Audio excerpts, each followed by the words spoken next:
topic today really is that, Shore Solutions is a partner of SAP, and we are a reseller of SuccessFactors, but we're also a client. And I want to bring it to you from a client perspective today on when we, while we were becoming a VAR and a reseller of SuccessFactors, we were doing a business case internally, because we're an organisation of around about 2,000 employees now. We're in the BPO space. We do lots of lovely telephone calls to you for trying to sell you insurance. We're trying to do awful things down the phone line to you on a daily basis. We try and target 4 o'clock in the afternoon because you know you're trying to get out, or you just come back from picking up kids, or there's all sorts of things that are happening at that time of day. So we're one of those businesses. However, that's only part of our business. When you ring up and you want to order KFC, you might get one of our guys and delivering KFC to your house, and all walks of that side of the business in the contact centre.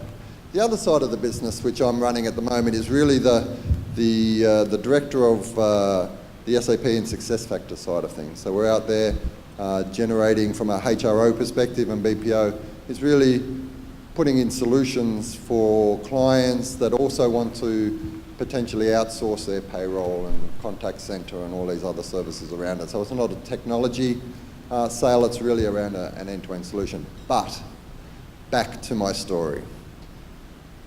These are the sorts of businesses that we do dealings with. Great from a contact centre perspective, also potential clients from our SuccessFactors side of things as well. But you can see we look after 5 different continents around the world. We're in 4 locations around the fort here in the Philippines. And why is this relevant? Well, having 2,000 people spread out across 4 different locations, we have vampires that work 9 o'clock at night until 6 o'clock in the morning. We have normal people that would be your 9 to 5 people, and we have different shifts either side of that. So we're working a 24/7 shift. We have to look at different locations and different challenges as an organisation when we were looking at SuccessFactors. HR will tell you one thing, IT will tell you another thing, so we have those challenges internally as well. So targeted recruitment, we do all of this tailor fit training programs, consistent performance management. All of these things are something that we do as a business, but we weren't doing them particularly well.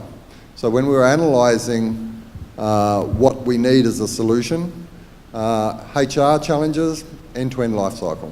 People would come in, they'd disappear onto the night shift, we'd never see them again. I mean, HR and management is not around at 1 o'clock in the morning, 2 o'clock in the morning to give them the good rah-rah speech and pat them on the back and saying you're doing a great job. So the end-to-end life cycle, really, in the connection with those employees was quite a a challenge. We had employee information, it wasn't in a centralised system. So therefore we had to make sure that we could bring that data together and make sure it was there, but it just really wasn't there in a useful way. Employee engagement, trying to organise activities and engage with our employees is an absolute nightmare when you're on a 24/7 shift. So, and these guys are paid to be on a phone. That's what their KPIs are measured against. So if they're sitting around reading emails from the HR department, they're not utilising the time that they can be spent on the phones calling people. So how do we engage with those people that we're encouraging? Don't do anything else other than be on the phone, get out there and sell and do these sorts of activities. So we were really trying to struggle with the employee engagement side of things, and really looking at the communications, but also the performance of these people. How are we measuring our people in the call centre industry? The BPO industry as a whole has quite a high turnover of staff, as most people are aware. So how do we retain those? How do we get the performance out of our guys and know who the high and low achievers are? So we're certainly there. But then again, our IT people are saying, like we do, and I've been in this industry a long time now, and certainly data security and data accessibility has become one of the key drivers of, you know, if you're an IT manager these days, you're probably sitting back thinking, well, it's in the cloud. What's a cloud? Okay, it's up there. Is it secure? Where's my data gone? In the US, not so long ago, a nice big brand name company with a big round red circle with a dot in the middle of it, thought that they had all of their data encrypted, but when they transported their data from their shops to the backup facility, it wasn't encrypted, and a truck went missing. And the data that was for the company, I don't know if you ever heard about the name Target, but it had all of the credit card information in there, and it went off, and yeah. So they thought that, you know, encryption's great if you've got it in your system, but what happens when it disappears out the door and it's now called backup? Is it encrypted? So there's a whole world of pain, if you like, that IT professionals have been trying to run. I've got to keep up with this, I've got to keep up with this. And HR are sitting back saying, but it's got to look good. It's got to be cool. I like my user interface. You know, it's like, I like this little box over here, and oh, it's really, really easy to use. And the IT professional. How do we keep track of cloud? So really, from a business strategy perspective for ourselves, you know, it's the core strategic objectives that we had was really to you know, align, get more productivity out of our people is the commonplace. That's what we drive them to do, but really that employee engagement and performance review, and really being able to measure it. We weren't measuring our performance of our people. Yes, they're on the phone all the time, but how effective are they? How many sales? Bringing that analytical data back into the fold was really one of our key weaknesses as well. So getting the right tool to be able to do that was very important to us. So why did we pick SuccessFactors? Well, you would think because you're a partner of SAP and SuccessFactors, it was logical. You would just get it like freebie and they'd just pass it across the table to you and say, well, just use it because it's a wonderful, you know, you're a wonderful partner and pay you on. Unfortunately, it doesn't work that way. We have to subscribe and pay everything the same as everybody else. I don't think we get much of a discount than any of our clients do, to be perfectly frank. So it's not one of those freebies that you can just take on and say thank you very much. So we had to cost justify it. Again, BPO industry, our margins are relatively small. So we've got to try and fund this. And it was a challenge. But looking at the overall solution from internally for ourselves, you know, from a talent, we can do content, we get the analytics, so we're starting to add up 1 + 1. Okay, these were our pain points, what can we do? Certainly from a human resources perspective, we've got a team of 6 people looking after our staff and on the recruitment side of things. You know, the employee data being in one spot that they can all have access to rather than shuffling spreadsheets was a great gain. And the employees, you know, they'll be able to get access to the information as well. And certainly the interaction between the manager and employee is great. And from an executive point of view, we've got some KPIs, we've got some matrix, we've got some analysis finally to say, you know, where are the high achievers, low achievers, who are my high risk of leaving, all of this sort of stuff is available to us now that we can start measuring these people in the system, which is what we've been dying for a little while now. So our vision was really to transform our HR strategies into a real business slick process to be able to enable growth within our organisation as well and have a really big impact on there. So single platform, best practice content, these things, SuccessFactors is known for in the marketplace as being a great product, but was it really going to meet our strategic goals? And we really sort of ticked off most of the boxes. And then once we knew it could do what we wanted it to do, and apart from negotiating a price that seemed half reasonable at the end of the day, which comes with a bit of a two-edged sword with the pricing side of things, and I'll explain that in a minute. The next thing from the executive team to sign off on this was, we're all mobile. We have to live in a mobile world.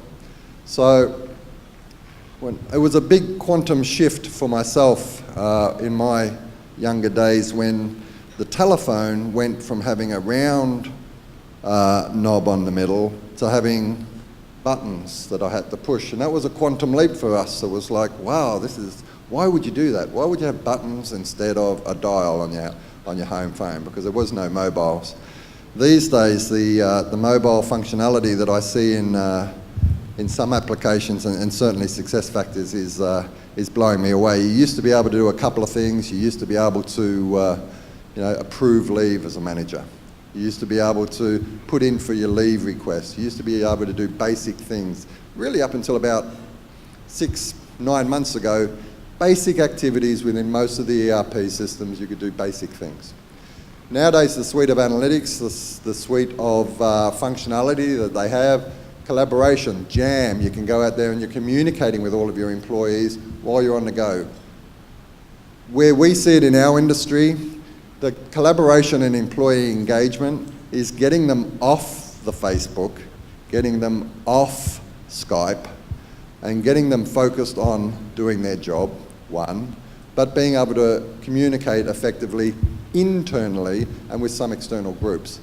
So there's a product called Jam, which we, from SuccessFactors, which really sort of sparked our eyebrows up, if you like, and it was being able to define groups within our organisation, and certainly teams, and also our management teams as well can be part of different groups. And it's chat, and we can do it by phone. So all of these chats and groups, we can do that, but we're defining it within the boundaries of our solution, not using external conversation tools such as Facebook and Skype and all of these things that tend to go anywhere in the world and lose productivity quite severely within our organisation. Also, our HR was excited about it because it has a content area where they can get out the employee handbook and do all that boring stuff like giving them real-time sort of information that they need from a business and workplace practice point of view. So it's great to be able to store that there. And so we were quite excited about the whole social collaboration side of things being able to be the extension of our solution. And that's really our employee engagement was swept away by that.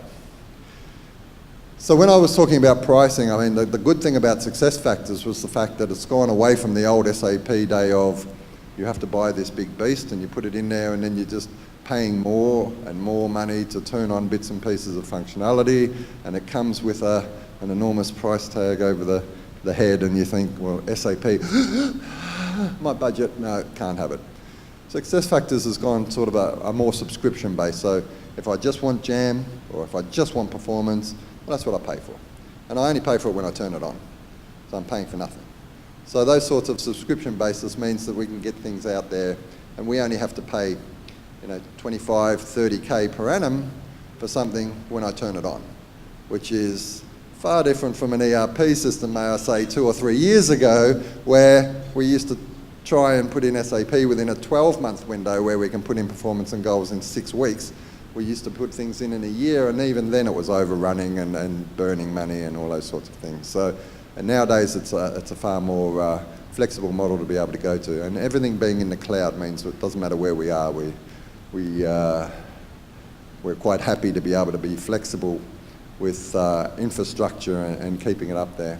However, we had a checklist.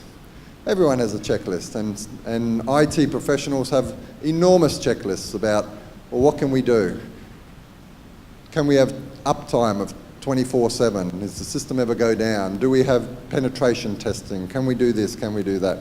So an enormous amount of lists that you go through to be able to include, what standards is a system in the cloud today. The good thing about SuccessFactors is it's actually been one of the leading technologies that was in the cloud right from the very beginning. So they've been one of the real path blazers, if you like, as far as meeting or creating those standards as they went along. So I call this my bullet slide for the locals, and really it's talking about the different layers of which security can happen these days. How to appease HR and IT, I guess. So you really want to make sure that you're on a sound foundation and you've got redundancy built into your systems, but you also want penetration testing. 2 years ago, 3 years ago, we didn't really consider penetration testing as being an important part because most things were on-premise, most things were out of the cloud. Now penetration testing with things in the cloud is enormous. We've got to make sure that our wonderful little hackers out there on their little mobile devices or sitting in an internet cafe somewhere trying to break into every system known to mankind, really what are they looking for? How are they going to get in? And that's how we make our data secure. Penetration testing from a SuccessFactors point of view is done daily, every single day. And we've got 2 external vendors that do the penetration every single day. So they're out there trying to break it. So, and that's the only way to do it. Some people do it on a 6-monthly basis, and yet SuccessFactors do it daily, which is quite cool. And then, of course, you get out to the perimeter firewalls and external intrusion tests and what have you. And so you have to have this full layer of testing these days that happens in the cloud, just to make sure that there's not some smart bunny out there trying a new way to get in on a mobile device, because as soon as you put things on mobile devices, the perception was the security isn't as good as having it behind a firewall. Well, it's actually not quite true anymore, so it's, there's smart bunnies out there that can get in anywhere if they can try, so the intrusion has to be bang on. For the IT boffins in the room, standards, standards, standards, standards, and more standards. So as I said, SuccessFactors really plays the way. So we were quite happy as a customer when we looked at the types of penetration testing, we looked at the standards that they were adhering to. I mean, I've been in the industry in Europe and America, and you know what the safe harbour laws are and all of the data privacy stuff. You know what SOC 2 audit is. This is the expectation of IT these days, to be able to get through this sort of stuff. And any systems that don't have all of this, then they're really not pulling their weight, I guess, in the marketplace. Also the encryption side of things, 256-bit. So all the encryption, but you want to follow that encryption all the way through to your backup and your backup storages. How will we get there? I mean, from a Sure Solutions perspective, you know, we've led with the business needs. We've looked at the capability in our audience out there. We looked at which teams are what we perceive as being high performance and low performance, and what parts of the business needs collaboration first. Employee engagement was the key for us. Getting those vampires and the day shift people talking and getting some movement between the groups was a key fundamental driver for our business, and certainly from our management teams back to those individuals. Performance and goals, obviously, training, and then reward. So we're on a life cycle journey. The good thing about the life cycle journey from our perspective is at each step, there's some exciting functionality and uses that we can roll out there into the business. And we're really only sort of turning it on a time frame basis for ourselves that suits us, rather than the SAP or somebody else. So therefore we can define our path. We can define when we turn on performance and goals, which is just before our performance cycle in November. You know, we can roll our collaboration, you know, within 3 weeks. Training and succession really comes after the performance and goals. So, you know, we can turn that on in the new year. And we're really looking at the compensation for next year. So we can do things, you know, we've got manpower limitations to what we want to do. And we have costs that have to be maintained within our industry. So really, the time frame was the most important thing to get right. Not put ourselves under pressure, but also have manageable areas that we can get out there and get some business gain. So really, for a quote that I've had in my head now for the last 25 years, is really implementation of these sort of SuccessFactors and an SAP environments and other environments over the years was really like climbing Everest. It was like the big hard slog for 12 months and what have you. We used to be able to slog through these sorts of things. And you know, we had big plans, we had big strategies and what have you around it. But really at the end of the day, the best laid plans is nothing when you start down the track and you go on this journey. You know, it's really the stamina and flexibility of the organisation and the people doing it that really make it happen at the end of the day. Working with a product now that, like SuccessFactors, that also has that flexibility in it to be able to meet our needs is nice for us not to be bending over all the time and that being our brick wall. So both being on the flexible side and the stamina's there to be able to get the business drivers going. You know, we're on a pretty good road to success, I think, from an organisation.